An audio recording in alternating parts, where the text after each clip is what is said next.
2,000 years later. ঘড়িতে এখন বাজে বিকেল 5:30। আমি বেরিয়ে পড়েছি। আজ আমি কিন্তু গাড়ি নিয়ে বেরোইনি। আজকে আমি ভাবলাম যে না, আজ আমি টোটো আর অটো করেই যাব। কেন জানো তো গাড়ি নিইনি? বলছি, সে কথা তোমাদের সঙ্গে শেয়ার করব।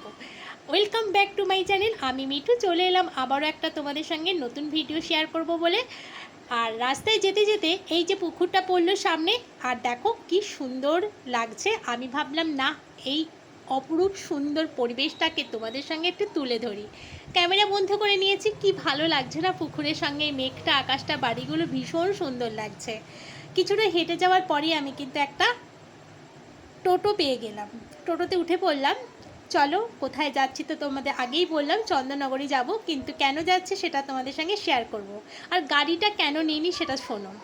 গাড়িটা নিয়ে সকালবেলা সেদিনকে আমি ব্রেকফাস্ট বানাইনি, তা আমি ভাবলাম আজকে বাইরে থেকে ব্রেকফাস্ট কিনে আনবো আর কি। তা সেই ব্রেকফাস্ট আনতে গিয়ে আরও কিছু জিনিস আনবার জন্য বেরিয়েছিলাম। টোটো থেকে নেমে আমি আবার কিন্তু একটা অটো ধরেছি, আর অটো ধরে এবার যাচ্ছি।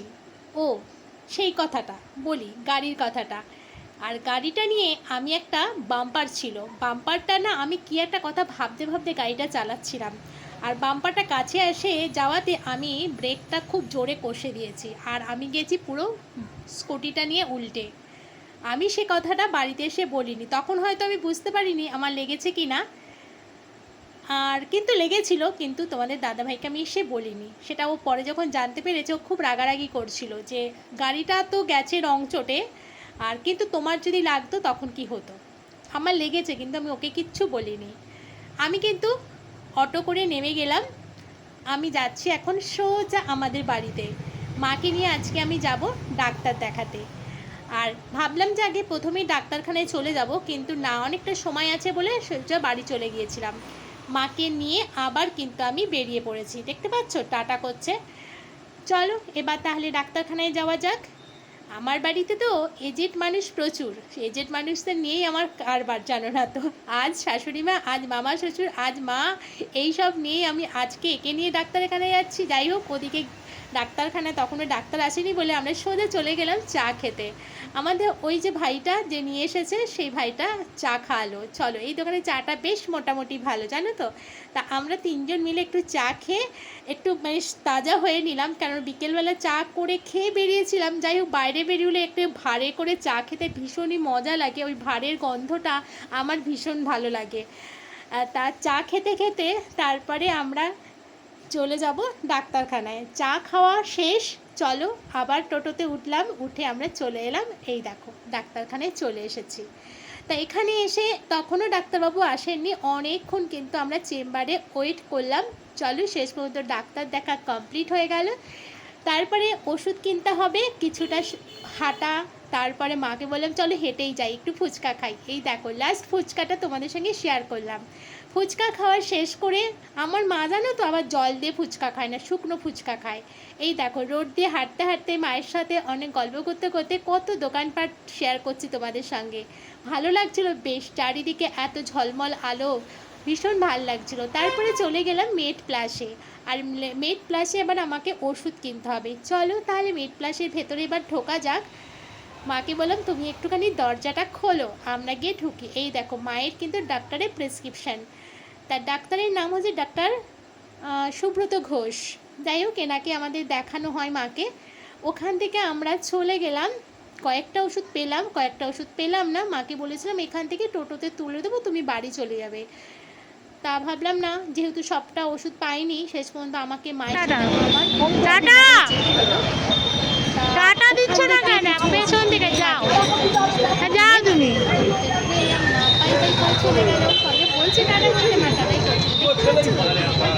যাই হোক, ওখান থেকে আমি আবার চলে এলাম অটো ধরে। চলো দেখা যাক। এটা কি খাজনা মোড় যাবে? হ্যাঁ ওটায়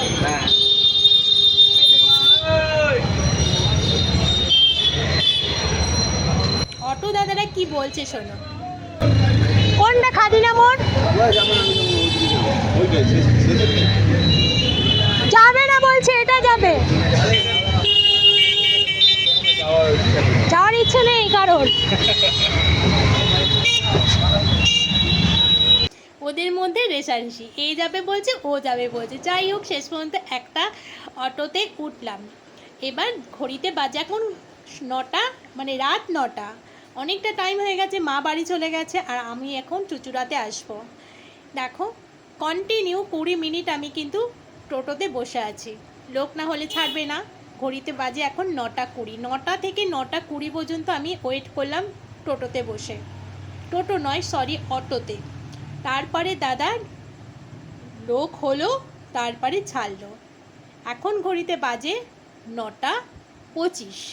চলো এবার আমাকে যেতে হবে খাদিনা মোড়ে, মানে খাদিনা মোড়ে। আমাদের খাদিনা মোড়ে একটা জায়গা আছে, সেখানে আমাকে এখন যেতে হবে। ওখান থেকে আমাকে আবার কিন্তু একটা অটো ধরতে হবে কিংবা টোটো ধরতে হবে। এবার আমি কিন্তু গাড়ি করে যাচ্ছি। আর যেতে যেতে তোমাদের রাস্তাটা একটু শেয়ার করি। ওই যে বললাম আমার বাড়িতে এজেড মানুষ একটু বেশি, আমি আর রাজা বাদে সবাই আমার বাড়িতে এজেড। ও আমার ননদ আর নন্দে জামাই আছে, আর একটা পুচকু সোনা আছে, বাকিরা সবাই কিন্তু এজেড। সেই জন্য যেতে যেতে দেখো এখানে কিন্তু চন্দননগর হাসপাতালের সামনে মঙ্গলবার হাট বসে, আর দিনটা ছিল মঙ্গলবার। হাট বসেছিল, যাওয়ার সময় তোমাদের সঙ্গে শেয়ার করা হয়নি, কিন্তু যখন ফিরছি প্রায় যখন যেহেতু 9:30 বেজে গেছে, অনেক হাটের লোক উঠে গেছে, তাই কয়েকটা তোমাদের সঙ্গে একটু শেয়ার করে নিলাম। আমি কিন্তু নেমে পড়েছি অটো থেকে। এবার আমি রাস্তা পার হব, পার হয়ে এবার আমাকে একটা টোটো ধরতে হবে। জানো তো একা থাকলে না টোটোওয়ালারা একদম যেতে চায় না, ভীষণ একটুখানি গাতুনমি করে। যাই হোক কী করব বলো, বেশি পয়সা চাইলেও কিন্তু আমাকে যেতে হবে, যেহেতু এখন 9:45 বাজে। 9:45 বাজেনি, হয়তো 9টা 40 হয়েছে। তা আমি এবার রাস্তা পার হয়ে টোটো ধরবার জন্য যাচ্ছি। চলো একটা টোটো দাদা ওখানে দাঁড়িয়ে আছে, কি বলে সেকে তোমাদের শোনাই। যাবেন ও দাদা, যাবেন? গোয়ালটুলি যাব, গোয়ালটুলি।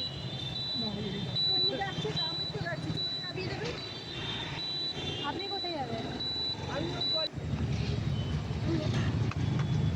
তারপর ওই দাদা তো গেল না, আর একটা দাদাকে পেয়ে গেলাম। তবে এই দাদাটা কিন্তু আমাদেরকে 15 টাকা করেই কিন্তু বলেছিল। যাই হোক যেরকম ভাড়া উনি সেরকমই বলেছিল, কিন্তু উনি আবার আমাদের কাছ থেকে 30 টাকা করে চাইছিল। তা আমরা যাইনি। ওই আরেকটা দিদি আমি পেয়ে গেছিলাম, উনিও কিন্তু আমার বাড়ির কাছাকাছি নামবে, সেই জন্য দুজনে মিলে কিন্তু আমরা একটা টোটো পেয়ে গেলাম। দুজনে যেহেতু দুজন ছিলাম পেয়ে গেলাম। ঘড়িতে এখন বাজে দেখতেই পাচ্ছ 9টা 40 হয়ে গেছে। এবার আমাকে বাড়ি যেতে হবে, অনেকটা রাত হয়ে গেছে। বাড়িতে কিন্তু আমার এখনও রান্না করতে হবে গিয়ে, কেন কিচ্ছু সকালে রান্না নেই। আমি ভেবেছিলাম তাড়াতাড়ি ফেরত আসবো, কিন্তু তাড়াতাড়ি ফেরত আসতে পারলাম না। মানে নানা জায়গায় ঘুরে ঘুরে প্রায় 5খানা ওষুধের দোকান ঘুরেছি, কিন্তু সব দোকানে মায়ের ওষুধ পেলাম না। শেষ পর্যন্ত পেয়েছি সব কটা, এখনও একটা মানে সুগারের ওষুধটা কিন্তু পাইনি। আজকে মানে না কালকে বলেছে একজন এনে দেবে একটা দোকান থেকে। আর ডাক্তারবাবু বলেছেন যে যদি এই সুগারের ওষুধটা না পাওয়া যায় আমাকে আবার হোয়াটসঅ্যাপ করে ওনাকে বলতে হবে। যাই হোক এর আগেও ঠিক সেই সুগারের ওষুধটা কিন্তু আমি পাচ্ছিলাম না, কেন জানি না। এমন ধরনের ওষুধ রেখে কোথাও পাওয়া যায় না। বাড়িতে এসে পৌঁছালাম, দেখো 10টা বাজতে 10 মিনিট বাকি। ড্রেস চেঞ্জ করে নিয়েছি, এবার আমাকে রান্না চাপাতে হবে। তাড়াতাড়ি করে আমি এদিকে ভাত বসিয়ে দিয়েছি, একটু পাঁপড় ভাজলাম। এই পাঁপড়টা দিয়ে কিন্তু তরকারি বানাবো। চলো পাঁপড়টা চটপট করে ভেজে নিই। আমার দেখো পাঁপড় ভাজা রেডি। যাই হোক রাজা বলেছিল যে টোটো না পেলে আমাকে এসে খাদিনা মোড়ে এসে আমাকে ফোন করবে, তবে ওর কাজের চাপের জন্য ওকে আমি আর ফোন করিনি। এখানে দেখো আমার পটল আলুগুলো সকালবেলা আমি কেটে রেডি করে রেখেছিলাম। আর আদা বাটা হলুদ বাটা এটা মা আমাকে একাদশীর দিন বেটে দিয়েছিল, তা সেটাই কিছুটা বেঁচে ছিল। আর পটল আলু তরকারি করব রাত্রিবেলা একটু পাঁপড় ভাজা দিয়ে। যাই হোক ভালো লাগে, আমার মোটামুটি খুব একটা ভালো লাগে না, তবে তোমার দাদাভাই খেতে ভালোবাসে। তবে তোমার দাদাভাই মানে তোমার নয়, তোমাদের দাদাভাই পটল খেতে একদম পছন্দ করে না। রেডি হয়ে গেছে আমার ভাত আর পটল আলু পাঁপড়ের তরকারি, আর দুটো পাঁপড় ভাজা বেঁচে ছিল। আর এটা সকালবেলা ওল ভাতে করেছিলাম, সেটাও কিছুটা ছিল।